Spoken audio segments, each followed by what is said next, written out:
नमस्कार दोस्तों, मन के रोग मन की बातों चैनल में आप सबका स्वागत है। दोस्तों, आज हम एक और महत्वपूर्ण विषय में बात करेंगे। इस समस्या को चिड़चिड़ापन बोलते हैं। चिड़चिड़ापन सामान्य रूप में भी होता है, परंतु क्या ये मानसिक रोग हो सकता है? आइए जानते हैं। हर इंसान कभी न कभी चिड़चिड़ाहट जरूर महसूस करता है, चाहे वह कम हो या ज्यादा। छोटी छोटी बात पर गुस्सा करना, तमतमाना, खींचकर बोलना, गाली गलौज या फिर हाथापाई तक पहुंचना चिड़चिड़ेपन के ही लक्षण हैं। वास्तव में ये एक मनोदशा है जिसमें व्यक्ति की कुंठा को बर्दाश्त करने की ताकत कमजोर पड़ जाती है। इस स्थिति में व्यक्ति का कोई काम उसके मन मुताबिक ना हो तो वह बहुत गुस्से से भर जाता है। यह मनोदशा कई बार इंसान के ऊपर जरूरत से ज्यादा हावी हो भारी नुकसान का कारण भी बन सकती है। आइए इसे एक कहानी के जरिए समझते हैं। उमेश कुछ महीनों से व्यापार में लगातार नुकसान उठा रहा है। दूसरी तरफ घर के खर्चे बढ़ रहे हैं। इस सबके चलते वह मानसिक दबाव महसूस करता है और धीरे धीरे चिड़चिड़ेपन का शिकार बन जाता है।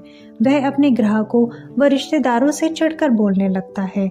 लोग उससे कतराने लगते हैं और ग्राहक भी दुकान पर आना कम कर देते हैं। चिड़चिड़ापन और बढ़ता है और एक दिन छोटी सी बात पर वह गुस्से में अपने नौकर को धक्का देकर गिरा देता है, जिसके कारण उसकी हाथ की हड्डी टूट जाती है। गाड़ी चलाते वक्त भी उमेश अपने आप पर नियंत्रण नहीं रख पाता और एक स्कूटर चालक को टक्कर मार उसे भी गंभीर चोट पहुंचा देता है। इस तरह समस्याओं पर समस्याएं बढ़ती चली जाती हैं। उमेश की तरह बच्चे व औरतें भी किसी न किसी कारणवश चिड़चिड़ेपन का शिकार होते दिखाई दिए हैं। इस मनोदशा के शिकार व्यक्ति को खुद चिड़चिड़ेपन के असली कारणों का पता नहीं चल पाता। कई बार छोटे छोटे मानसिक द्वंद्व जैसे पत्नी से तालमेल की कमी, अपमान, बच्चों से मनमुटाव आदि भी इस मनोदशा का कारण बन सकते हैं। आमतौर पर इंसान कभी कभी हो रहे चिड़चिड़ेपन पर आसानी से काबू पा लेता है और ये स्थिति बहुत थोड़े समय के लिए रहती है, परंतु कुछ परिस्थितियों में चिड़चिड़ापन नियंत्रण से बाहर हो जाता है और लंबे समय तक इंसान को तंग करता है। मनोचिकित्सक जरूरत से ज्यादा चिड़चिड़ेपन को मानसिक रोग का एक लक्षण मानते हैं। अब जानते हैं यह मनोदशा किस किस मानसिक रोग का सूचक हो सकती है। पहला, मानसिक थकान, जिसे न्यूरोस्थीनिया के नाम से भी जानते हैं। लगातार बढ़ता मानसिक तनाव या काम का बोझ कई बार मानसिक तौर पर थकान पैदा कर देता है, जिसे न्यूरोस्थीनिया नामक बीमारी के रूप में जाना जाता है। चिड़चिड़ेपन के अलावा इस रोग के मुख्य लक्षण है थका थका महसूस करना, ऊर्जाहीन शरीर व मांसपेशियों में दर्द, सिर दर्द, नींद की समस्या व चक्कर आना। दूसरा, डिप्रेशन। यह मनोरोग तेजी से समाज को अपनी गिरफ्त में ले रहा है। इस रोग के मुख्य लक्षण हैं मन का मायूस रहना, काम में दिल न लगना व थकान, रोने का मन करना, याददाश्त में कमी व चिड़चिड़ापन इसके अन्य लक्षण हैं। तीसरा, चिंता रोग। धड़कन का बढ़ना, बेचैनी, हाथ पैर में ठंडे रहना, नींद आने में दिक्कत, बुरे बुरे ख्याल दिमाग में आना चिंता रोग के लक्षण हैं। इस रोग के गंभीर होने पर व्यक्ति चिड़चिड़ेपन का शिकार हो सकता है। चौथा, मेनिया, जिसे हम मानसिक उन्माद से भी जानते हैं। इस रोग में व्यक्ति अपने आप को औरों से बेहतर समझने लगता है और उसके दिमाग की कार्य करने की शक्ति नियंत्रण से बाहर होने लगती है। इस रोग के कारण पैदा हुआ चिड़चिड़ापन सबसे ज्यादा गंभीर होता है और कई बार बेहद खतरनाक साबित होता है। पांचवा, साइकोसिस, जिसे हम सिक्सोफ्रेनिया के नाम से जानते हैं।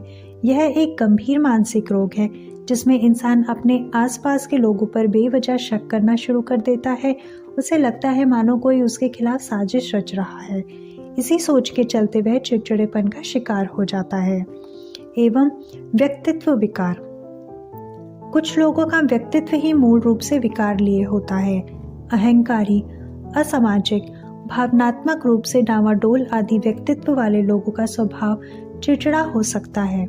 इसी प्रकार कई अन्य मानसिक परिस्थितियां व रोगों जैसे नशे की लत, वहम व संकीपन, जिंदगी में भारी फेरबदलाव, इच्छाओं का पूर्ण न होना, नींद की कमी, ध्यान भंग रोग, मंदबुद्धि आदि में भी चिड़चिड़ापन पैदा हो सकता है।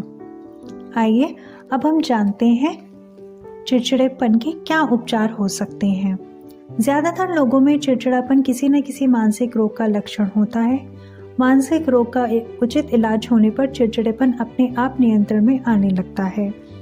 हल्के फुल्के चिड़चिड़ेपन के लिए किसी खास उपचार की आवश्यकता नहीं होती। निम्नलिखित उपाय चिड़चिड़ेपन से मुक्ति दिलाने में मदद कर सकते हैं, जैसे कि हल्का व्यायाम व खास किस्म की श्वास क्रियाएं भी चिड़चिड़ेपन को कम कर सकती हैं। मन की बातों को अपने किसी विश्वसनीय मित्र या रिश्तेदार से कहने की आदत डालें।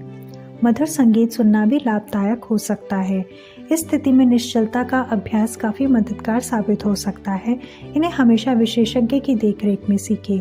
इस मनोदशा से छुटकारा पाने के लिए गलती से भी शराब या अन्य दवाओं का सेवन करने की कोशिश न करें। इसके बावजूद अगर आप चिड़चिड़ाहट को मन से बाहर निकालने में नाकामयाब रहे या फिर यह ज़रूरत से ज़्यादा बढ़ जाए, तब जल्द से जल्द अपनी नज़दीकी मनोचिकित्सक से मिलना सबसे उचित कदम होगा। तो दोस्तों, हम उम्मीद करते हैं कि आपको ये वीडियो अच्छा लगा होगा और इस समस्या के समाधान के लिए आप हमारे सेंटर में संपर्क कर सकते हैं। Doctor Divya Mangala, Mangala neuro psychiatric centre, opposite ESI hospital, Yamunanagar road, Jagadhri, Haryana. Phone number है 9671944530। और अगर आपको ज़्यादा जानकारी चाहिए तो हमारे चैनल को लाइक, शेयर और सब्सक्राइब करें। धन्यवाद।